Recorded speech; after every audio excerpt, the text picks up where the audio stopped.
Mobile magistrate ఉద్యోగాన్ని పెట్టి అతన్ని వాడుతున్నారా, మీరు వాడతలేదా అంటున్నా. ఎంతమంది వాళ్ళ డీటెయిల్ గా ప్రమోషన్ పొందున్నారు జగన్మోహన్ రెడ్డి గారి నిర్ణయం వల్ల, ఈ సర్వే చేయటం వల్ల.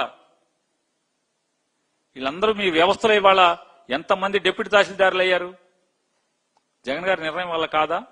ఆ నిర్ణయం వల్ల ఆర్ఎస్ డీటీలు ఎప్పుడైతే ఎమర్జ్ అయినాయో, వేకెన్సీలు ఎరైజ్ అయ్యి సీనియర్ అసిస్టెంట్లు అందరూ కూడా డీటీలు అయ్యారు. డీటీలు అయిన వాళ్ళు సీనియారిటీని బట్టి ఎంతమంది తహసీల్దారులు అయి ఉంటారు ఈ పాటికి.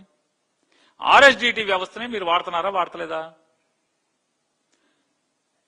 లేదు మ్యుటేషన్ ప్రాబ్లమ్స్ ఉంటే, అంటే పొలం మీద ఒకడున్నాడు కానీ అడంగల్లో కనుక వేరే పేరు ఉంటే కనుక దాంట్లో రేజ్ చేస్తాడు సర్వేయర్ లాగిన్ లో మ్యుటేషన్ ఇష్యూ ఉంది చూసుకోమని.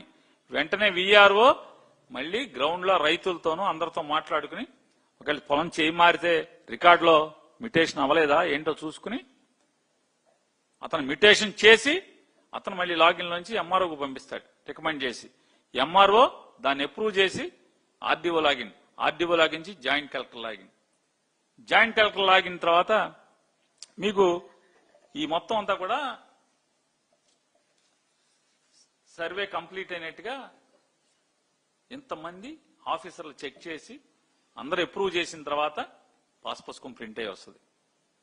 స్టాండర్డ్ ఆపరేషనల్ ప్రొసీజర్స్, ఎస్ఓపి అంటారు.